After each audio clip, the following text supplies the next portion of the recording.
Pembacaan hari ini diambil dalam Matius pasal 20 ayat 17 hingga 34. Ketika Yesus akan pergi ke Yerusalem, ia memanggil ke-12 muridnya tersendiri dan berkata kepada mereka di tengah jalan, "Sekarang kita pergi ke Yerusalem, dan Anak Manusia akan diserahkan kepada imam-imam kepala dan ahli-ahli Taurat, dan mereka akan menjatuhi dia hukuman mati.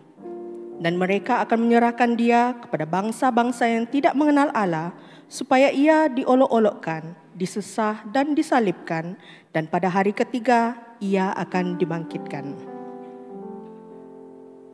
Maka datanglah ibu anak-anak Zebedius serta anaknya itu kepada Yesus, lalu sujud di hadapannya untuk meminta sesuatu kepadanya. Kata Yesus, "Apa yang kau kehendaki?" Jawabnya, "Berilah perintah supaya kedua anakku ini boleh duduk kelak di dalam kerajaanmu, yang seorang di sebelah kananmu dan yang seorang lagi di sebelah kirimu." Tetapi Yesus menjawab, katanya, "Kamu tidak tahu apa yang kamu minta. Dapatkah kamu meminum cawan yang harus kuminum?" Kata mereka kepadanya, "Kami dapat." Yesus berkata kepada mereka, "Cawanku ini memang akan kamu minum, tetapi hal duduk di sebelah kananku atau di sebelah kiriku, aku tidak berhak memberikannya. Itu akan diberikan kepada orang-orang bagi siapa Bapakku telah menyediakannya." Mendengar itu, marahlah ke-10 murid yang lain kepada kedua saudara itu. Tetapi Yesus memanggil mereka lalu berkata, "Kamu tahu bahwa pemerintah-pemerintah bangsa-bangsa memerintah rakyatnya dengan tangan besi, dan pembesar-pembesar menjalankan kuasanya dengan keras atas mereka. Tidaklah demikian di antara kamu. Barang siapa ingin menjadi besar di antara kamu, hendaklah ia menjadi pelayanmu. Dan barang siapa ingin menjadi terkemuka di antara kamu, hendaklah ia menjadi hambamu. Sama seperti Anak Manusia datang bukan untuk dilayani, melainkan untuk melayani dan untuk memberikan nyawanya menjadi tebusan bagi banyak orang." Dan ketika Yesus dan murid-muridnya keluar dari Yeriko, orang banyak berbondong-bondong mengikuti dia. Ada 2 orang buta yang duduk di pinggir jalan mendengar bahwa Yesus lewat, lalu mereka berseru, "Tuhan, Anak Daud, kasihanilah kami." Tetapi orang banyak itu menegur mereka supaya mereka diam. Namun mereka makin keras berseru, katanya, "Tuhan, Anak Daud, kasihanilah kami." Lalu Yesus berhenti dan memanggil mereka. Ia berkata, "Apa yang kamu kehendaki supaya aku perbuat bagimu?" Jawab mereka, "Tuhan, supaya mata kami dapat melihat." Maka tergeraklah hati Yesus oleh belas kasihan, lalu ia menjamah mata mereka, dan seketika itu juga mereka melihat lalu mengikuti dia. Demikianlah firman Tuhan. Bapa di surga, kami rindu Tuhan untuk Roh Kudus-Mu bekerja dengan penuh kuasa di tengah-tengah kami. Kami percaya Tuhan bahwa kami datang ke tempat ini karena kami rindu untuk mendengarkan suara-Mu Tuhan, untuk berbicara khusus bagi setiap kami. Siapkan hati kami Tuhan, dan kami menyerahkan untuk firman-Mu, agar di dalamnya Tuhan kami dapat dibangun, dikuatkan dan diteguhkan di dalam Engkau. Berbicaralah Engkau, karena kami siap untuk mendengarkan firman-Mu. Yang percaya katakan amin. Silakan duduk jemaat Tuhan. Ya, jadi untuk hari ini ya, kita masih lagi meneruskan siri khotbah kita di dalam kitab Injil Matius. Dan kali ini kita sudah masuk di dalam kisah dalam Injil Matius di dalam pasal yang ke-20 ya, daripada bab ke-20 ayat 17 hingga ayat yang ke-34. Nah, untuk memulakan khotbah ini saya ingin menceritakan satu kisah ya, satu bayangan, kalau kita boleh bayangkan ya. Saya tahu kebanyakan ibu bapak ya mungkin pernah mengalami demikian. Ya, di mana bayangkan ya ibu bapak ya awal-awal pagi sudah bangun, mempersiapkan segala sesuatu, menyiapkan segala sesuatu ya untuk anak-anak pergi sekolah.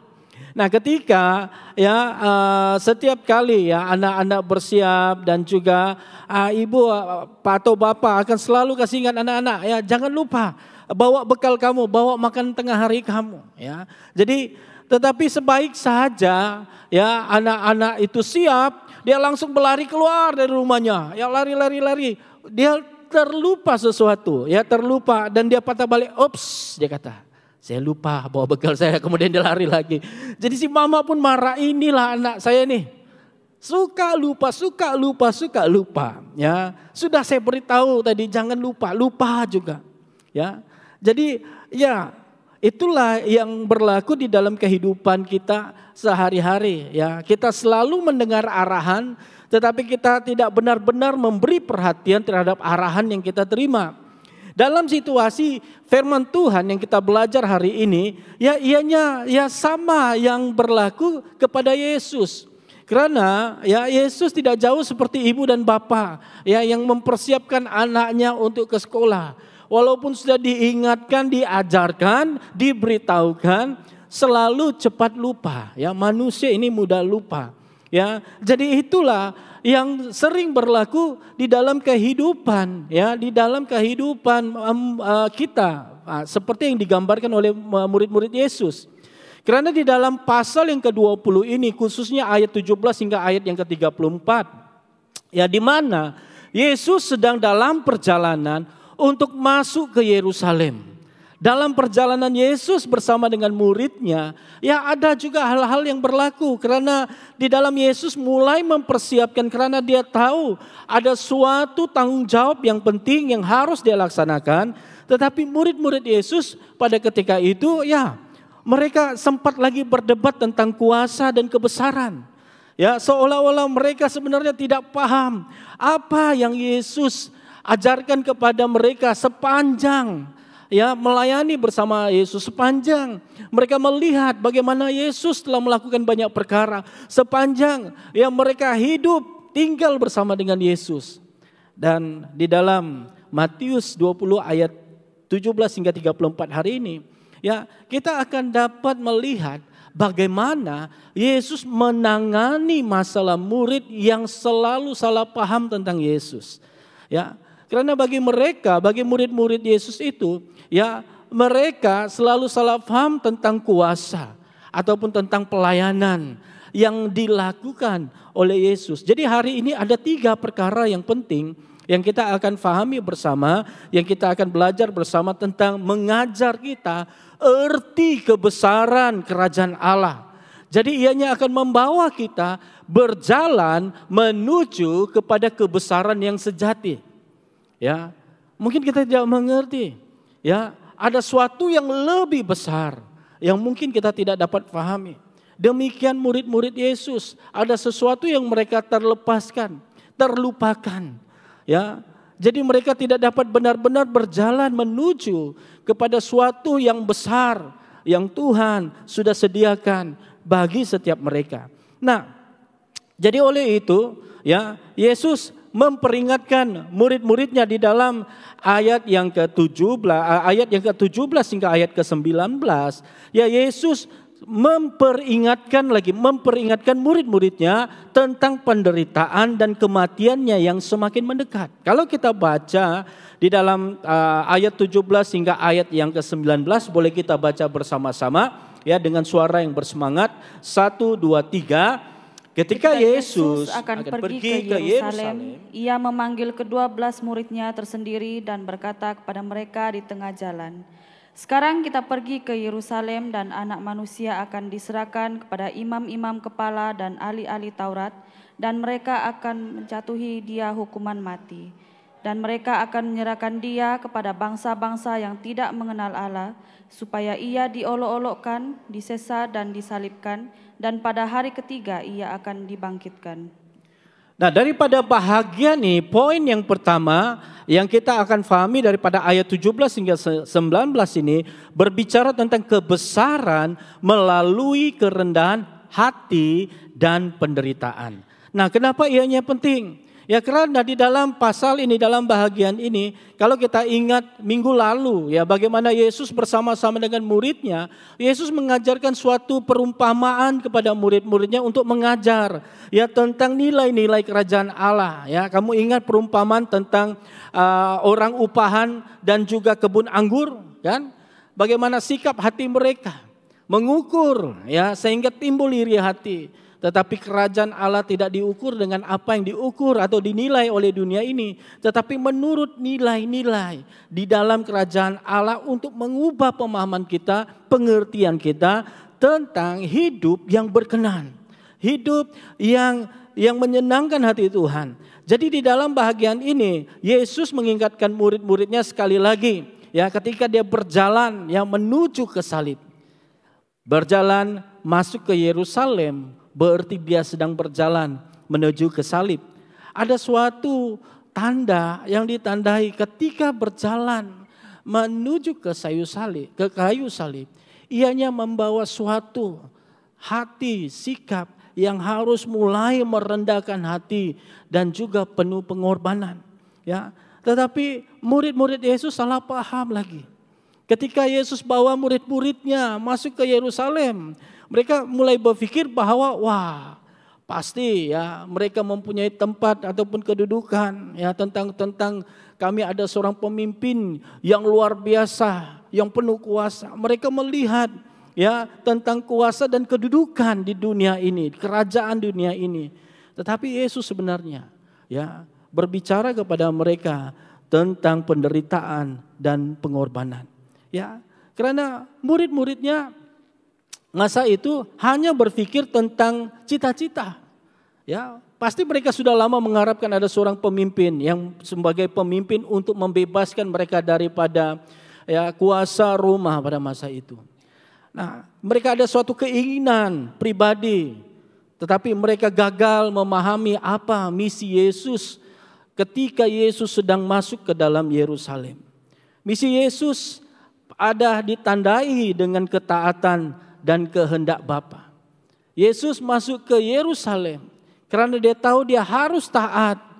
Ya, dia punya tanggung jawab bahwa dia harus mentaati apa yang Bapa sudah tentukan. Kalau kita baca di dalam Lukas 22 ayat 42, ya kita sendiri dapat lihat bahwa ada suatu beban yang sangat berat yang Yesus tahu bahwa dia akan alami. Kenapa? Pada bagian itu Yesus berdoa di Taman Getsemani. Ingat doanya? Ya, dia berdoa, Tuhan, jika Engkau mau ambillah cawan ini daripadaku, tetapi bukan kehendakku, melainkan kehendak-Mu lah yang terjadi. Jadi ini, ya Yesus tahu ada suatu beban. Ya, ada suatu ketaatan yang dia harus bawa, ya, yang harus dia pikul. Tetapi pada masa itu, ya, murid-muridnya salah faham. Mereka pikir Yesus sekarang masuk ke Yerusalem, dia mau memerintah di Yerusalem. Ya, tetapi inilah keadaan kita sebenarnya. Murid-murid Yesus, ya, sangat menggambarkan sikap hati kita. Karena kita selalu melihat apa yang kita inginkan, bukan apa yang Tuhan inginkan. Sama seperti murid-murid Yesus. Mereka inginkan kuasa, mereka inginkan kedudukan. Ya, karena masa itu Yesus sudah sangat dikenal seorang pemimpin yang berkuasa. Jadi mereka mau bersama dengan Yesus untuk memerintah ya kerajaan masa itu. Tetapi Yesus mempunyai maksud yang lain. Bahwa dia harus mulai merendahkan hatinya, tunduk dan taat kepada Allah.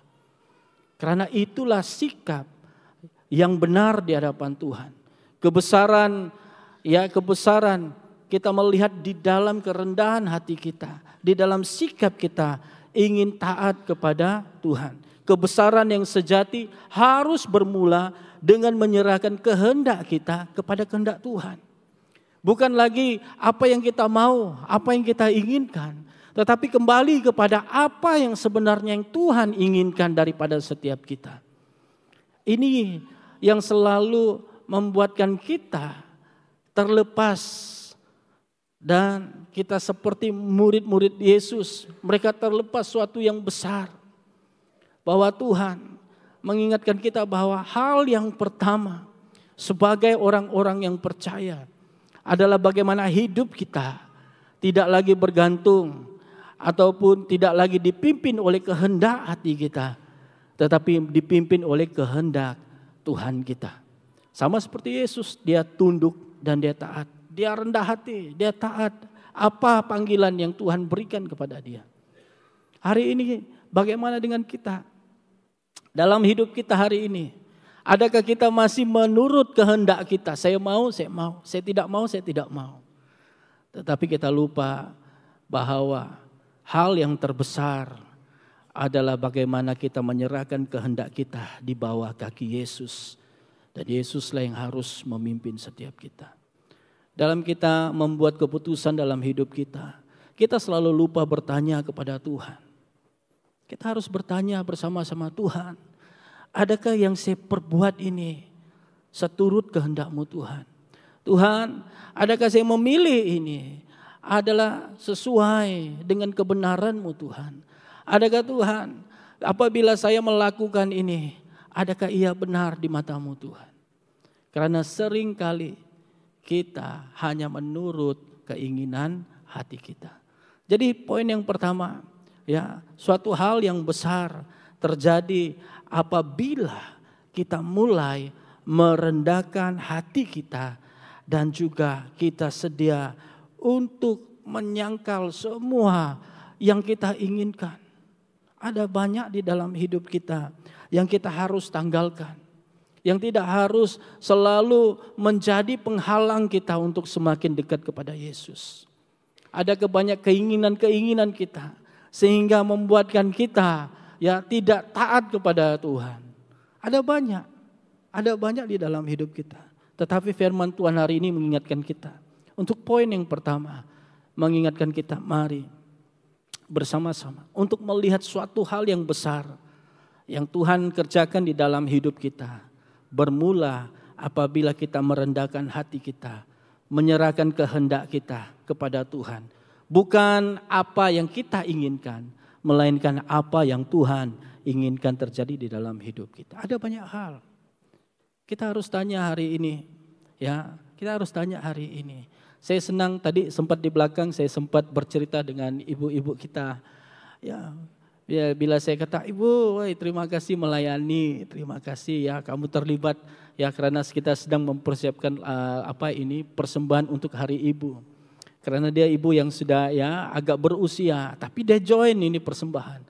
Saya kata, terima kasih karena kamu ikut. Saya percaya bahwa kamu punya kesaksian menjadi berkat. Kemudian dia kata, selagi saya boleh melayani Tuhan, saya layani Tuhan.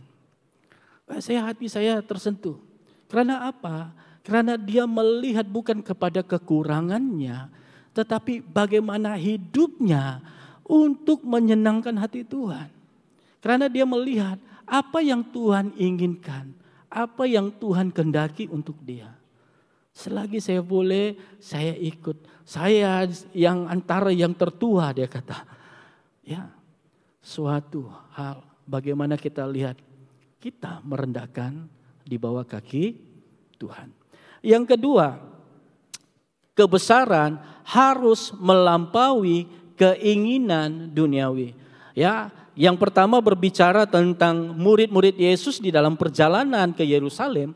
Di poin yang kedua juga bercerita ya bagaimana masa itu ada seorang ibu ya anak-anak kepada Zebedius menghampiri Yesus memohon sesuatu kepada Yesus ya. Dia ada 2 orang anak ya dan anaknya ini adalah murid-murid Yesus yaitu Yakobus dan juga Yohanes. Nah, ini ayat yang panjang tetapi kita perlu baca supaya kita paham apa latar belakang ceritanya ya daripada firman Tuhan. Mari bersama-sama kita baca 8 ayat dari ayat 20 hingga ayat yang ke-28 ya. Tetap semangat baca firman Tuhan. 1, 2, 3. Maka datanglah ibu anak-anak Zebedius serta anak-anaknya itu kepada Yesus, lalu sujud di hadapannya untuk meminta sesuatu kepadanya. Kata Yesus, "Apa yang kau kehendaki?" Jawabnya, "Berilah perintah supaya kedua anakku ini boleh duduk kelak dalam kerajaan-Mu, yang seorang di sebelah kananmu dan yang seorang lagi di sebelah kirimu. Tetapi Yesus menjawab, katanya, kamu tidak tahu apa yang kamu minta. Dapatkah kamu meminum cawan yang harus kuminum? Kata mereka kepadanya, kami dapat. Yesus berkata kepada mereka, cawanku memang akan kamu minum, tetapi hal duduk di sebelah kananku atau di sebelah kiriku, aku tidak berhak memberikannya. Itu akan diberikan kepada orang-orang bagi siapa Bapa-Ku telah menyediakannya. Mendengar itu, marahlah ke-10 murid yang lain kepada kedua saudara itu. Tetapi Yesus memanggil mereka lalu, kamu tahu bahwa pemerintah-pemerintah bangsa-bangsa memerintah rakyatnya dengan tangan besi dan pembesar-pembesar menjalankan kuasanya dengan keras atas mereka. Tidaklah demikian di antara kamu. Barang siapa ingin menjadi besar di antara kamu, hendaklah ia menjadi pelayanmu. Dan barang siapa ingin menjadi terkemuka di antara kamu, hendaklah ia menjadi hambamu. Sama seperti Anak Manusia datang bukan untuk dilayani, melainkan untuk melayani dan untuk memberikan nyawanya menjadi tebusan bagi banyak orang.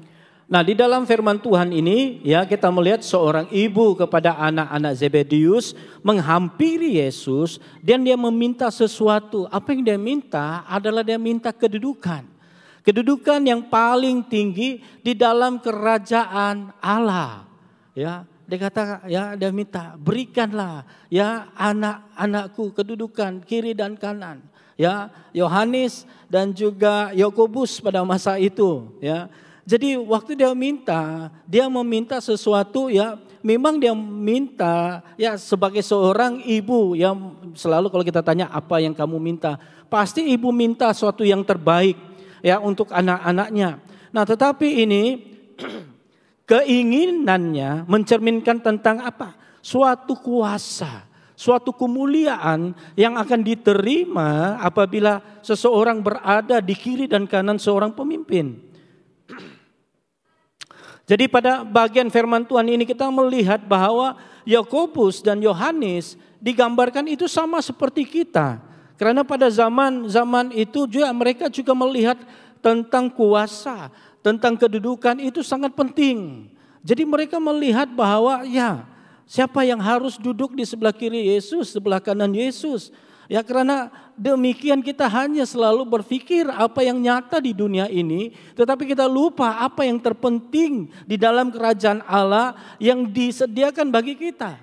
Karena bagi kita yang paling penting di dunia ini adalah status, ya, adalah pengiktirafan. Ya, bayangkan kalau kamu ada suatu kedudukan, ya pasti kamu akan merasa bangga. Ada suatu kedudukan, orang boleh lihat, orang boleh tabik, orang boleh hormat. Karena itulah realiti hidup di dunia ini.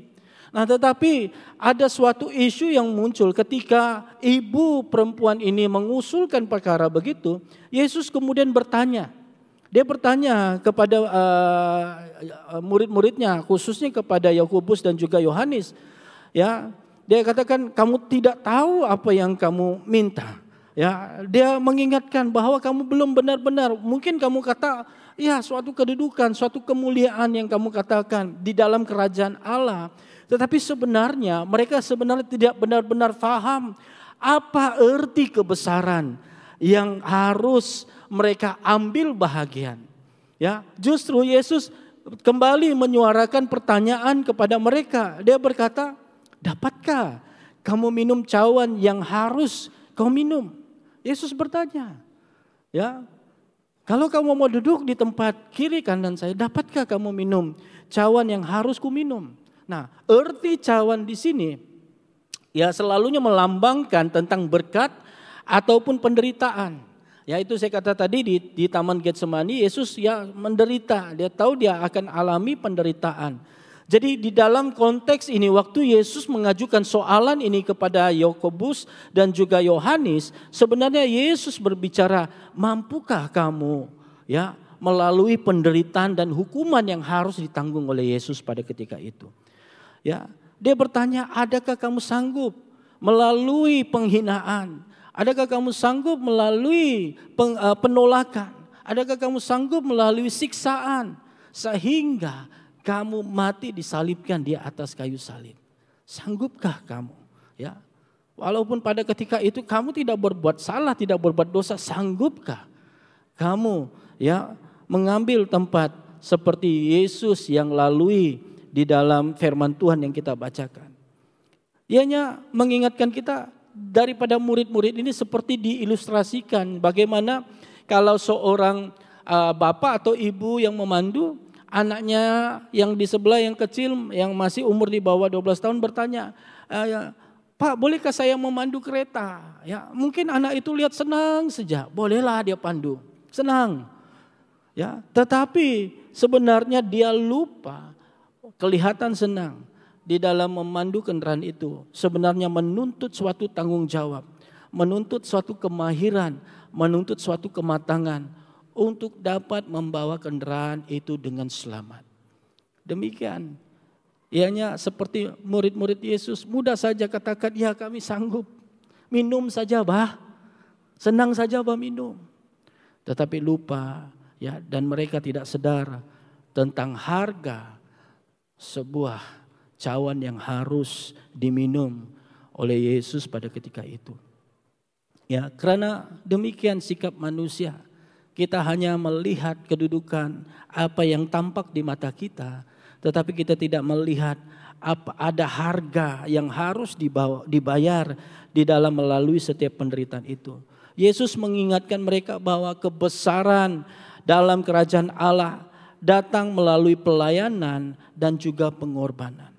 Harga sebuah kebesaran di dalam kerajaan Allah bukanlah tentang kedudukan yang istimewa di sebelah kiri dan kanan, tetapi berbicara tentang pelayanan dan juga pengorbanan yang harus diberikan.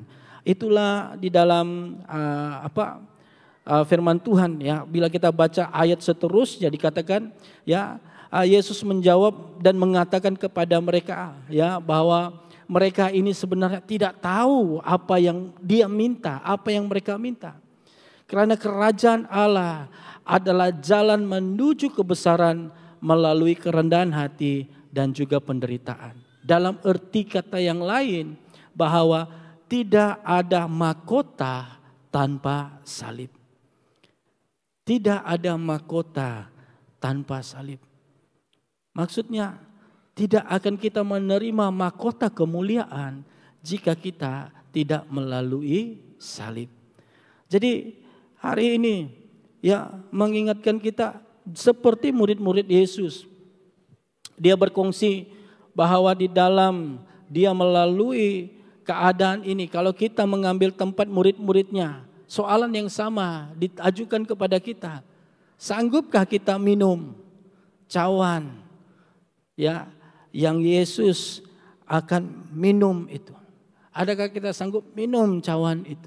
Kalau soalan ini ditanya, dalam arti kata lain soalannya adalah, sanggupkah kita menderita?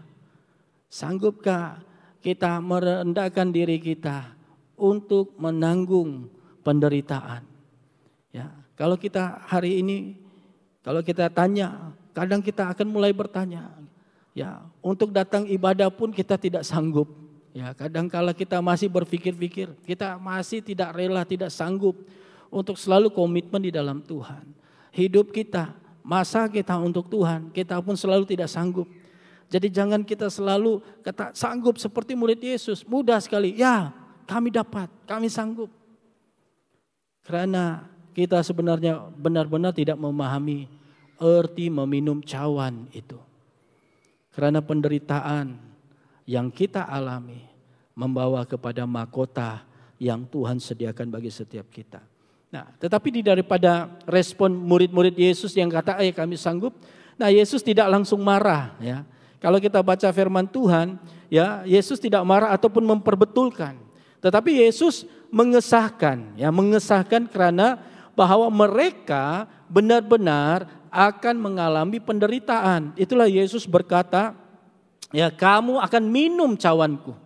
Ya, ya, kalau daripada ayat itu dikatakan bahwa kamu akan minum cawanku. Kenapa Yesus berkata demikian? Karena Yesus mengetahui tentang masa depan murid-muridnya. Dia mengetahui walaupun ianya belum terjadi, walaupun murid-muridnya belum mengalami penderitaan masa itu. Ya, tetapi Yesus sudah tahu. Maka Yesus berkata, kamu akan minum cawanku.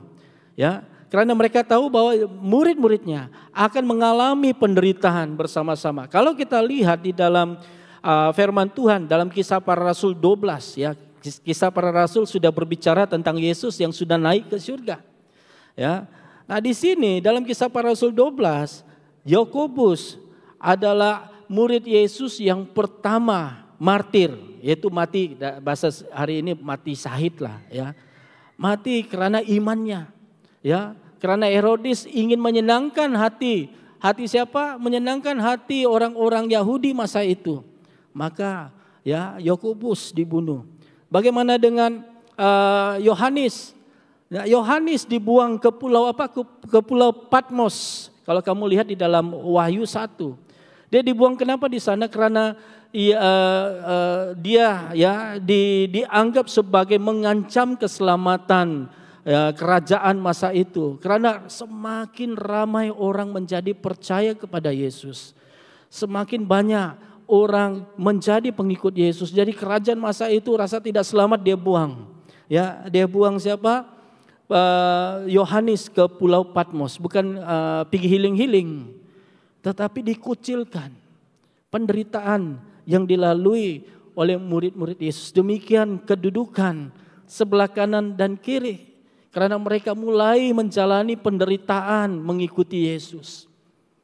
Ya, maka firman Tuhan berkata bahwa di sanalah ya mereka dipandang besar, dipandang mulia, karena mereka sanggup mati, sanggup berkorban, sanggup menderita untuk Yesus. Jadi di dalam hidup kita, ya dalam hidup kita, pelayanan demikian. Mengikuti Yesus ada harganya. Sebagai orang yang mengikuti Yesus, bukannya kamu yang melayani, enggak. Kita yang percaya kepada Yesus. Panggilan kita adalah tetap mengikuti Yesus, tetap tunduk kepada Yesus. Hati kita adalah untuk Yesus. Kita lakukan segala perkara adalah untuk Yesus. Karena kita percaya bahwa segala sesuatu yang kita perbuat adalah panggilan kita untuk melalui salib yang sama, melalui penderitaan. Karena imanmu kamu ditolak. Karena imanmu kamu dikucilkan. Karena imanmu kamu dipandang rendah oleh dunia. Tetapi ingatlah, kamu menjadi besar di mata Tuhan. Pengorbananmu hari ini, usahamu hari ini, pelayananmu untuk Tuhan hari ini, itulah yang berharga di mata Tuhan. Ya, jadi di dalam masa yang sama, ya di dalam kekacauan itu, ya waktu Yohanes dan juga Yakobus ya menuntut kedudukan, murid-murid Yesus pun marah.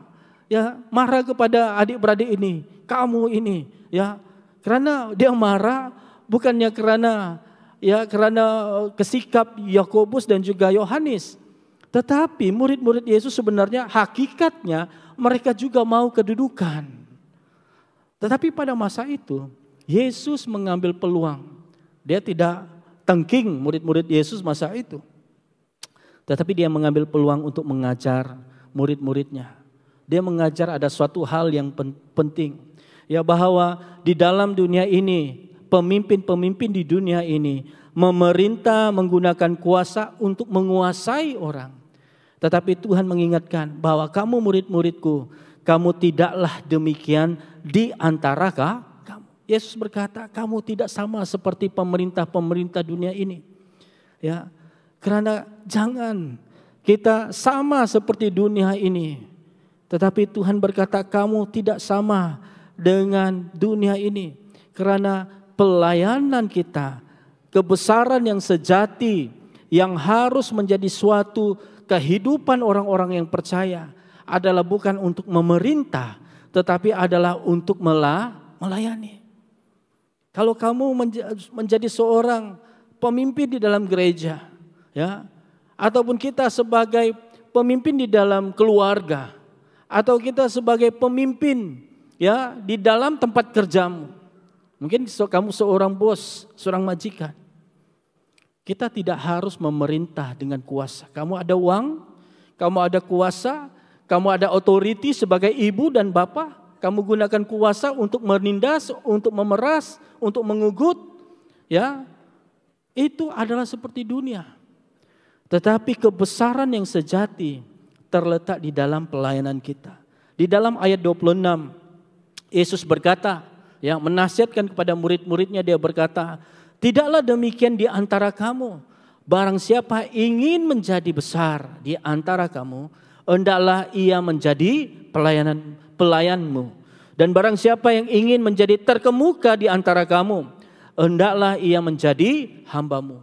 Kuasa diberikan bukan untuk kita mempromosikan diri kita, untuk kita dipandang tinggi oleh dunia ini. Tetapi kuasa yang diberikan kepada kita adalah untuk melayani Tuhan. Layani Tuhan. Siapa kita? Apa kedudukan kita hari ini? Layanilah Tuhan. Tuhan memberikan suatu kedudukan untuk melayanilah Tuhan. Kalau Tuhan berikan hari ini kamu kedudukan sebagai ibu dan bapa, layanilah Tuhan. Layanilah keluargamu. Bawalah keluargamu kepada Tuhan. Layanilah Tuhan. Kalau Tuhan memberikan kamu ya kedudukan di tempat kerjamu, mungkin pangkat yang lebih tinggi berbanding orang lain, layanilah Tuhan. Jadilah teladan, jadilah saksi bagaimana kita ya dipanggil untuk melayani Tuhan. Jadilah berkat. Ya. Bagi kita yang diberikan karunia-karunia, mungkin kita pun berpikir, aku tidak tahu apa karunia-aku. Nah, kamu ikutlah konferensi penyembahan. Kita ada satu bagian bagaimana mengenal pasti karunia. Mungkin kamu tidak tahu apa saya punya karunia. Tetapi Tuhan sudah menetapkan ada sesuatu yang Tuhan sudah berikan kepada kita untuk kita melayani Tuhan. Karena panggilan kita bukan untuk dilayani, tetapi adalah untuk melayani. Yesus sendiri menunjukkan dirinya. Kenapa dia katakan sama? Ya, di dalam ayat 28 Yesus berkata, sama seperti anak manusia datang bukan untuk dilayani, melainkan untuk melayani. Dan untuk memberikan nyawanya menjadi tebusan bagi banyak orang. Kalau Tuhan kita saja Yesus melayani, kenapa kita tidak boleh melayani? Kita harus mulai melayani. Kita harus melayani. Jangan kita tunggu dilayani. Di dalam kelompok selmu, mungkin kamu bukan seorang pemimpin saat itu. Melayani. Layani satu sama lain. Jadi berkat satu sama lain. Layani orang-orang yang memerlukan pelayanan. Layani mereka. Lihat orang-orang di luar, bawa mereka kepada Tuhan. Layanilah. Ya, karena segala milik Tuhan, ya kita harus gunakan untuk melayani Tuhan kita. Seperti Yesus, dia memiliki kuasa, dia memiliki authority. Tetapi dia tidak gunakan kuasa itu untuk menindas dunia ini, untuk menghukum dunia ini. Tetapi dia datang untuk melayani, untuk ya memberkati setiap kita. Jadi itulah panggilan kita hari ini. Kita harus bertanya, kenapa sehingga hari ini kita tidak melayani? Kalau saya tanya hari ini, adakah kamu sedang melayani? Ada tidak kamu layani keluargamu?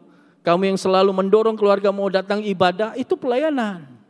Ya, kamu yang selalu checklist tentang komitmen keluargamu, itu pelayanan.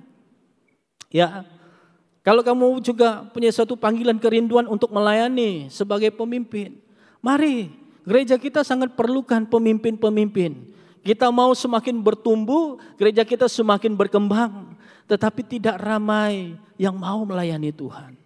Kita selalu melihat ada halangan-halangan. Sama seperti poin yang ketiga yang akan kita pelajari. Ada sesuatu kebesaran yang tidak kita lihat. Karena apa? Karena kebesaran ya penglihatan rohani kita tertutup. Nah, mari kita lihat di dalam ayat yang ke-30 hingga ayat yang ke-34. Dalam firman Tuhan ini dikatakan, kita baca sama-sama di dalam ayat yang ke-30, 1, 2, 3.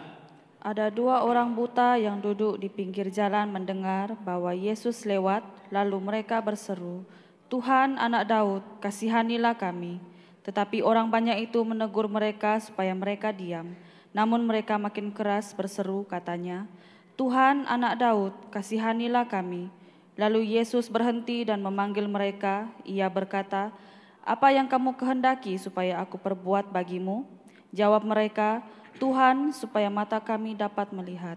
Maka tergeraklah hati Yesus oleh belas kasihan, lalu ia menjamah mata mereka dan seketika itu juga mereka melihat lalu mengikuti dia. Nah, daripada ayat ini ya dalam perjalanan Yesus menuju ke Yerusalem, ya seperti tadi dia berjalan sama dengan muridnya, ya di dalam perjalanannya, dalam pengajarannya sama murid-murid Yesus, dalam kitab Injil Matius ini diselitkan cerita ini ya dalam masa yang sama. Ya, karena ianya membawa suatu cerita yang sangat penting. Ya, di dalam Yesus mempersiapkan dirinya untuk melalui penderitaan, untuk melalui hukuman. Nah, tetapi di dalam masa yang sama, ya kita dapat melihat ada pergolakan tentang kedudukan siapa yang paling tinggi. Tetapi di bahagian ini membawa perhatian kita kembali kepada suatu hal yang penting. Di mana kalau kita melihat kisah ya dua orang buta ini, ketika Yesus sedang berjalan ya melalui jalan di pinggir jalan, dua orang buta ini ya yang luar biasanya walaupun matanya buta, kalau kita bayangkan ya orang buta, tetapi mereka dapat tahu ada Yesus sedang berjalan. Apa mereka buat? Waktu dia melihat Yesus, orang buta ini berseru-seru. Dia katakan, Tuhan anak Daud, kasihanilah kami. Dia meminta, Tuhan kasihanilah kami. Dia berseru. Ya. Sedangkan mata yang celik, yang selalu melihat Yesus setiap hari, sama sekali tidak pernah memanggil Yesus.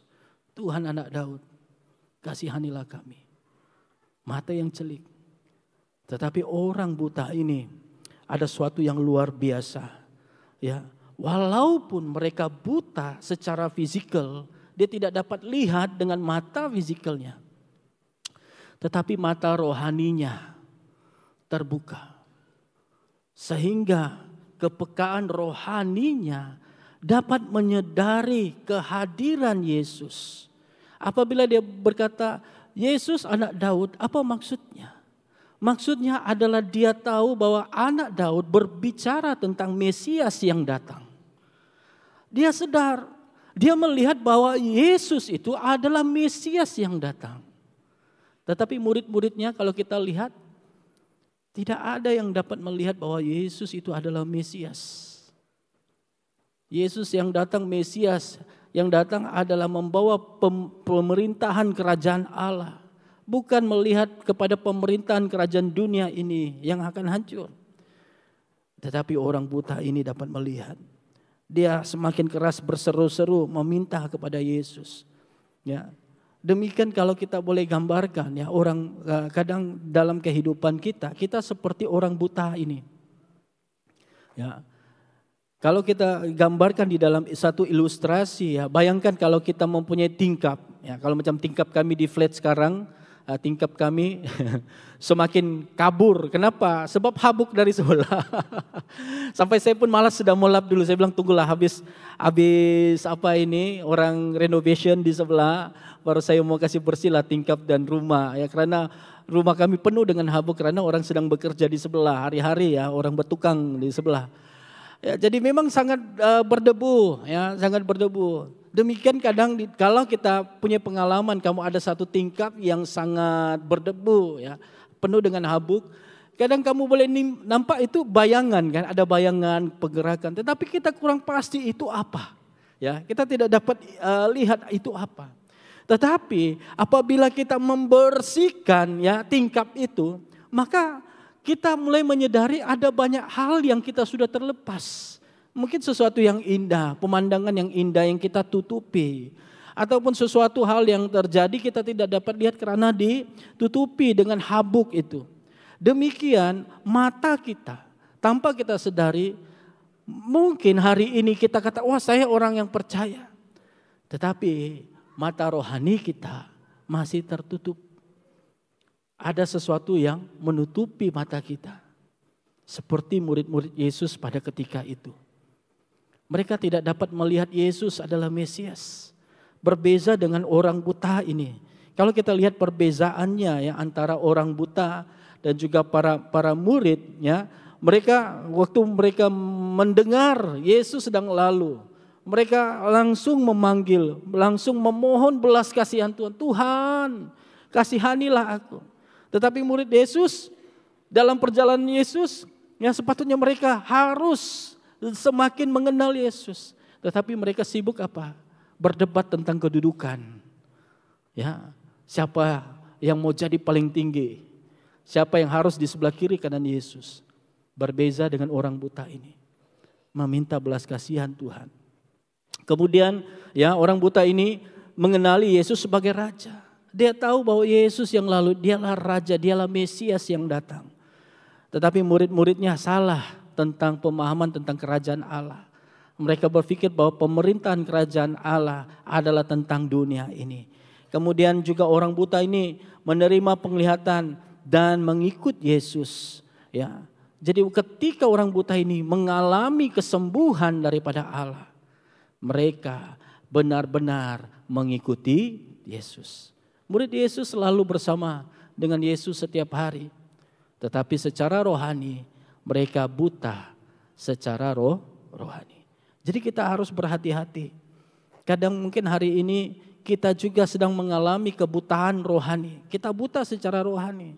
Kita sudah tidak melihat bahwa belas kasihan Tuhan itu ada pada kita. Kita selalu hanya melihat ya tentang apa yang penting bagi kita. Apa yang selalu kita lihat melalui mata fisikal kita.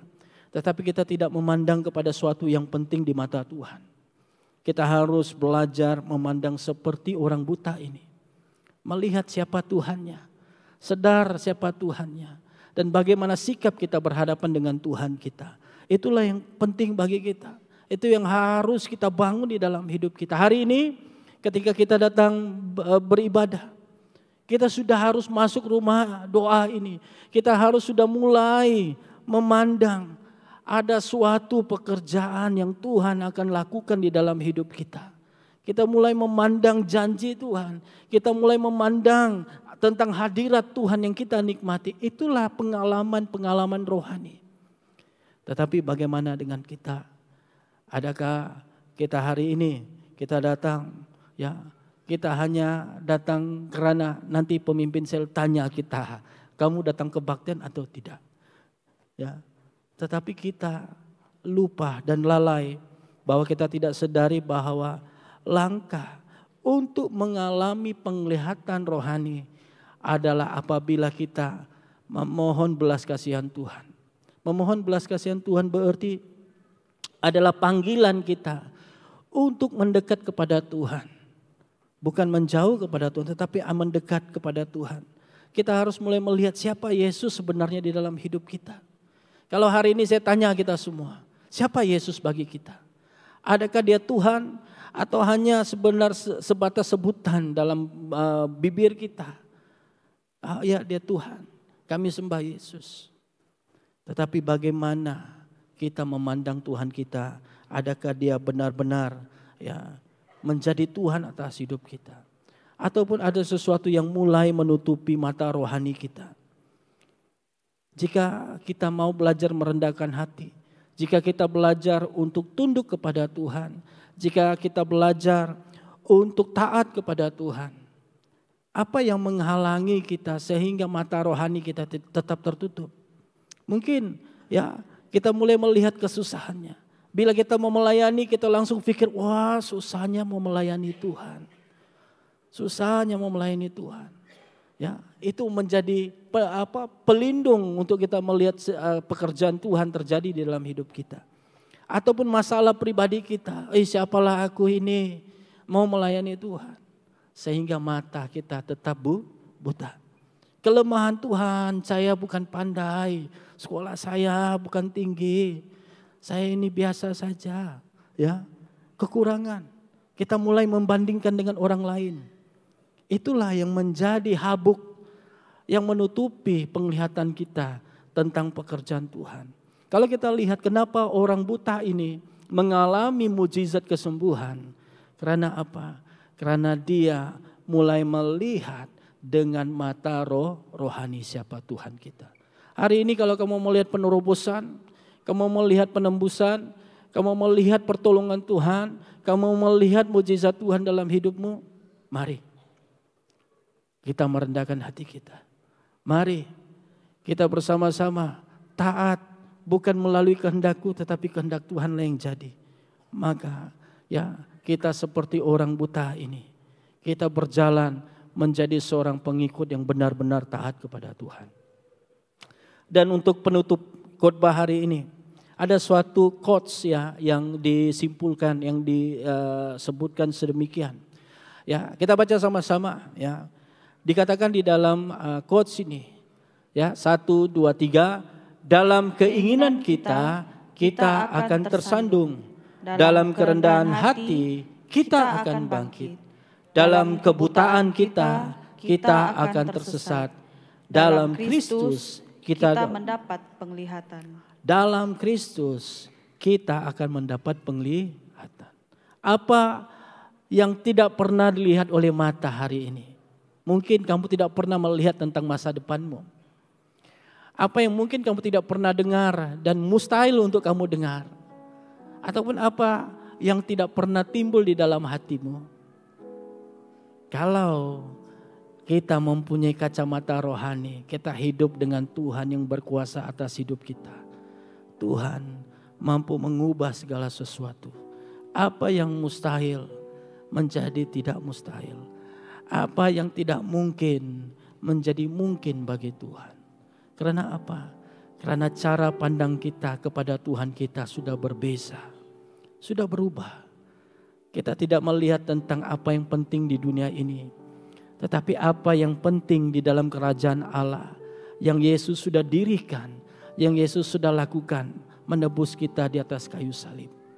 Hari ini harus menjadi satu cabaran bagi kita semua. Bagaimana saya boleh melayani Tuhan hari ini? Bagaimana saya boleh mulai merendahkan hati saya di bawah kaki Yesus? Menyerahkan semua kehendak saya. Menyerahkan semua keegoan saya. Menyerahkan semua ketakutan saya. Menyerahkan semua kelemahan saya. Menyerahkan semua keterbatasan saya kepada Tuhan. Datanglah kepada Yesus. Berserulah kepada Yesus, Tuhan, kasihanilah saya. Tuhan, pimpinlah saya. Bukan karena saya mampu. Karena saya tidak mampu, saya bergantung sepenuhnya kepada Tuhan. Inilah yang harus dibangkitkan di dalam hidup kita. Saya mendorong kepada kita hari ini. Ada banyak hal yang kita boleh lakukan untuk melayani Tuhan. Ada banyak hal. Mungkin juga bermula dengan dana yang akan kita berikan. Juga untuk membantu melayani jemaat kita yang di dalam kekurangan. Pun boleh. Mula layani Tuhan. Mulai memandang keluargamu. Adakah yang saya boleh lakukan untuk Tuhan bagi keluarga saya? Mulai memandang kelompok selmu. Adakah suatu keperluan di dalam sel saya untuk saya bantu sel saya? Mulai melihat kepada gereja kita. Adakah yang saya boleh bantu melayani Tuhan di dalam gereja saya? Karena apabila kita mulai melangkah, mulai tunduk kepada Tuhan, kita akan dapat melihat pekerjaan Tuhan, pertolongan Tuhan di dalam hidup kita. Mari kita berdiri bersama-sama. Karena inilah kebenaran yang kita harus temukan ya, sebagai pengikut-pengikut Kristus, sebagai orang-orang yang percaya kepada Dia. Kita hidup bukan untuk dilayani. Katakan kepada kiri kananmu, bukan untuk dilayani. Amen. Katakan lagi kepada kiri kananmu juga, kita adalah untuk melayani. Ya, kita harus melayani bersama-sama. Ada banyak orang yang perlu kita layani. Ada banyak orang-orang yang perlukan kasih Kristus. Hanya menjadi mungkin adalah apabila kita bersama-sama bergantung sepenuhnya kepada Tuhan. Jadi itu adalah anugerah. Karena Tuhan memilih kita menjadi orang yang percaya, yang telah mengalami kasih Kristus. Jadi mari, biarlah Yesus yang semakin besar di dalam hidup kita. Ya, karena apa? Karena Dia sudah menjadi teladan yang terulung, yang teragung bagi setiap kita. Mari kita nyanyikan lagu ini, jadikan sebagai satu doa kita ketika kita mempersiapkan hati kita, ketika kita melihat ada sesuatu yang besar yang Tuhan sediakan bagi setiap kita. Dan kita datang di hadapan Tuhan, Tuhan, kami percaya ada sesuatu yang besar yang Tuhan sudah sediakan bagi saya.